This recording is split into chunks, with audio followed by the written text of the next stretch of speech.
नमस्कार दोस्तों, स्वागत है आपका मार्केट मूवर्स इंडिया के इस अंक में। चलिए देखते हैं कि निफ्टी की चाल आज किस तरह थी और कल यानी 4 मार्च को किस तरह से रहने की संभावना है। शुरुआत करते हैं इसी के होम पेज से। तो निफ्टी आज देखिए लगभग फ्लैट ही क्लोज हुआ, सिर्फ 5 अंकों की गिरावट के साथ। बैंक निफ्टी लेकिन 230 अंक यानी लगभग आधा प्रतिशत की गिरावट के साथ क्लोज हुआ 48,114 पर। निफ्टी मिड कैप सिलेक्ट 95 अंकों की बढ़त के साथ क्लोज हुआ लगभग 1% के आसपास। आज मार्केट देखिए शुरुआत में जैसे कि गिफ्ट निफ्टी इंडिकेट कर रहा था उस हिसाब से लगभग थोड़ा सा गैप अप दिया, लेकिन जैसा मैंने कहा था चार्ट्स पर, मैंने सैटरडे को जैसे कहा था कि इस 22,200 से लेके 22,300 22,220 से लेके 22,300 के बीच का जो लेवल है वहाँ पहुँचते ही सेलिंग आएगी। और देखिए जैसे ही वहाँ टच किया 250 पहुंच के मेरे ख्याल से 5-7 मिनट भी नहीं रुक पाया होगा और उसके बाद कंटिन्यूस सेलिंग आई और मार्केट ने लो दिया सीधा 22,000 के पास का। सो मार्केट का लो था 22,004 यानी 22,000 ही समझ लीजिए, और हाई था 22,261 यानी 22,250 के आसपास। सो बेसिकली 250 पॉइंट की गिरावट आई। तो जिसने किसी ने यहाँ शॉर्ट किया होगा अच्छे खासे गेंस उनको मिले होंगे यहाँ से। उसके बाद मार्केट में हल्की हल्की बढ़त शुरू हुई, लेकिन वो बढ़त कभी ऊपर तक पहुंच के ओपनिंग हाई के ऊपर नहीं जा पाई। टॉप 5 गेनर्स लूजर्स देखेंगे तो BEL, Grasim, Eicher Motors, JSW steel, BPCL सब अलग अलग सेक्टरों से। और टॉप 5 लूजर्स में बजाज ऑटो, कोल इंडिया, रिलायंस और Bajaj Finserv, HDFC bank. Reliance आज 2% की गिरावट के साथ बंद हुआ। वो अपने आप में एक बहुत बड़ा धक्का लगा मार्केट में इसके कारण, क्योंकि वेटेज रिलायंस का काफ़ी ज़्यादा है। एचडीएफसी बैंक भी देखिए 1.67%, और इसके कारण बैंक निफ्टी भी 250 अंक गिरा, लगभग 230 अंक गिरा, लेकिन निफ्टी सिर्फ 5 अंक गिरा।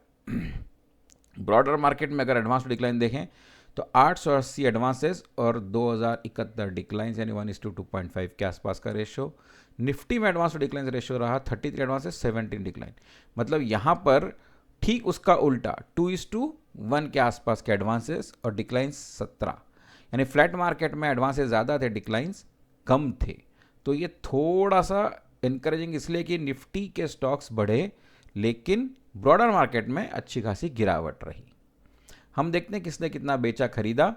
तो ये देखिए एफआईएस ने आज 4,788 करोड़ की बिकवाली की और डीआईएस ने लगभग दुगनी 8,790 करोड़ की खरीदारी की। उसके बावजूद देखिए मार्केट में गिरावट दिख रही है 5 अंकों की, जो कि फ्लैट है लगभग, लेकिन 4,000 करोड़ ज़्यादा डालने के बावजूद मार्केट में बढ़त के कोई आसार नज़र नहीं आए। एटलीस्ट यहाँ से ये दिख रहा है कि डीआईएस अब इस लेवल को डिफेंड करने में अपना जोर लगाएंगे। कब तक लगाएंगे ये हमको मालूम नहीं। इंडेक्स फ्यूचर देखेंगे तो एफआईएस ने आज खरीदारी की निफ्टी में सिर्फ 200 करोड़ की और निफ्टी बैंक में सिर्फ 62 करोड़ की बिकवाली की, लेकिन इसके बावजूद निफ्टी बैंक देखिए लगभग 230 अंकों की गिरावट के साथ बंद हुआ। निफ्टी मिड कैप सेलेक्ट में हल्की फुल्की नेट बाइंग रही 10 करोड़ के आसपास की। यानी निफ्टी इंडेक्स फ्यूचर्स में हल्के इंडेक्स फ्यूचर्स में लगभग हल्की फुल्की नेट खरीदारी हुई है, क्योंकि कुछ एफआईएस ने बेचा होगा, कुछ एफआईएस ने खरीदा होगा, तो नेट खरीदारी हुई है, लेकिन कोई बहुत ज़्यादा नहीं। टोटल सिर्फ 146 करोड़ समझ लीजिए। स्टॉक फ्यूचर्स में लगभग 2,500 करोड़ की खरीदारी, यानी ये हेजिंग चालू है एफआईएस की कि यहाँ वो स्टॉक फ्यूचर्स और इंडेक्स फ्यूचर्स में खरीद रहे हैं, लेकिन इक्विटी में कंटिन्यूस बेच रहे हैं। विच मीन्स कि फ्यूचर्स चूँकि लिमिटेड ये होते हैं, लिमिटेड पीरियड के लिए खुलते हैं, तो अभी इमीडिएटली अगर ऊपर जाएगा मार्केट तो फट से अपना प्रॉफिट बुक करेंगे।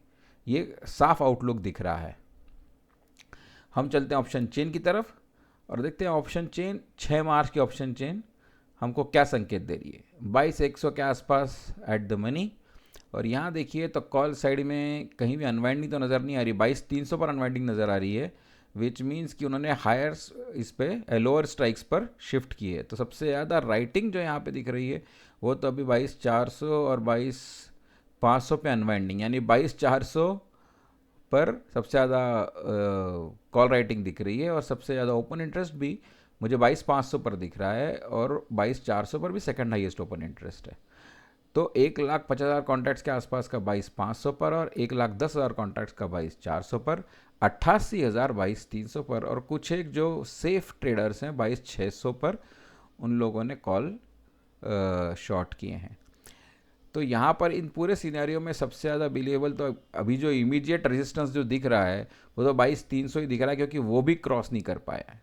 तो ओपन इंटरेस्ट, जबकि यहाँ पर अनवाइंडिंग हुई है, लेकिन ओपन इंटरेस्ट अच्छा खासा है 88,000 करोड़ का, 88,000 कॉन्ट्रैक्ट्स का। लेकिन यहाँ पर 22,400 और 22,500 ठीक ठाक रेजिस्टेंसेस हैं। तो इस एक्सपायरी के लिए 22,400 आप समझ लीजिए पहला रेजिस्टेंस। सपोर्ट साइड में देखेंगे तो 22,000 अपने आप में एक ठीक ठाक सा दिख रहा है, क्योंकि यहाँ पर सबसे ज़्यादा ओपन इंटरेस्ट दिख रहा है 90,711 कॉन्ट्रैक्ट्स का। सेकेंड हाईएस्ट है 21,500 पर 90,110, और उसके आसपास नहीं, एक्चुअली सबसे हाईएस्ट है 91,627 21,900 पर, और 21,800 पर 71,000। जो टोटल पुट राइटिंग सबसे ज़्यादा यहाँ दिख रही है वो दिख रही है 56,000 की 21,900 पर। यानी फ़िलहाल के लिए आप 21,900 को एक सपोर्ट ऑप्शन चेन के हिसाब से देख सकते हैं। यानी 21,900 पर आया तो मार्केट थोड़ा सा रिबाउंड देगा। इसका मतलब यह है कि 22,000 कोई बिलीवेबल सपोर्ट रहा नहीं है अभी। इवन तो यहाँ पर 90,000 कॉन्ट्रैक्ट्स का ऊपर इंटरेस्ट है, लेकिन पुट राइटिंग यहाँ ज़्यादा न होने के कारण ये मुझे कोई बिलीवेबल सपोर्ट नहीं नज़र आ रहा है। 21,900 भी कोई बिलीवेबल सपोर्ट नहीं है, लेकिन 21,900 कम से कम यहाँ सिर्फ 200 पॉइंट दूर है। तो इसलिए हो सकता है कि 22,000 और 21,900 के बीच में बाइंग आएगी। तो इसलिए 21,900 से लेके समझ लीजिए 22,400 जो है ये रेंज इस एक्सपायरी के लिए नज़र आ रही है। हम चार्ट्स पे चल के इसको ज़रा फाइन ट्यून करते हैं। ये वीकली चार्ट है निफ्टी का, और इसमें देखिए जैसे मैं बता रहा था कि 100 वीक एक्सपोनेंशियल एवरेज जो है, मूविंग एवरेज, अब हम वहाँ पहुँच चुके, इतना नीचे हैं हम लोग। 22,043 के आसपास का एवरेज है ये, और हम लोग उसके पास है। लगभग 16% का डिप निफ्टी में आ चुका है अपने हाई से। हम डेली ट्रेड पर, डेली चार्ट्स पर चल के देखते हैं कि यहाँ क्या दिख रहा है आपको। तो यहाँ देखिए आज तो खैर फ्लैट लाइन थी, तो ये डेली चार्ट यहाँ पर एक हल्का रेड कैंडल आपको दिख रहा है। ट्रेडिंग के लिए हम चलते हैं, ट्रेडिंग लेवल्स देखने के लिए, मतलब हम चलते हैं 15 मिनट के चार्ट्स पर सीधा। और 15 मिनट के चार्ट्स पर देखिए जो लेवल्स हैं, तो जैसा मैं आपको बता रहा था ये 15 मिनट का चार्ट है और ये आज की मूवमेंट है निफ्टी की। तो जैसे मैंने ये लेवल्स बना के रखे थे फ्राइडे में, यहाँ पर एंट्री होते ही हम 5 मिनट पे चार्ट पे चल के चेक करते हैं कि कितना देर यहाँ पर रुका था मार्केट।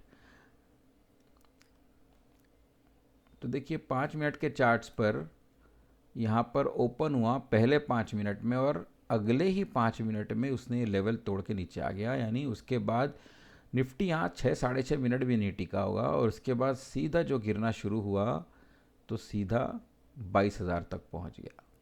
तो ये लेवल जो मैंने बताया था फ्राइडे को, यहाँ पर 1 सेकंड भी, मतलब 5 मिनट भी मार्केट नहीं टिक पाया।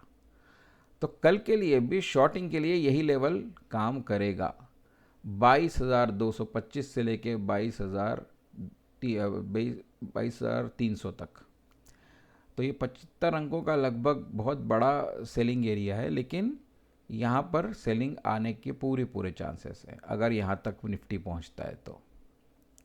और अगर बाइंग करनी है तो यहाँ पर एक बाइंग एरिया बन के उभरा है यहाँ से, जब यहाँ पे निफ्टी यहाँ से चूँकि आज हल्का बाउंस हुआ, तो ये जो एरिया दिख रहा है ये बैठ रहा है 22,000 से लेके 22,050 तक।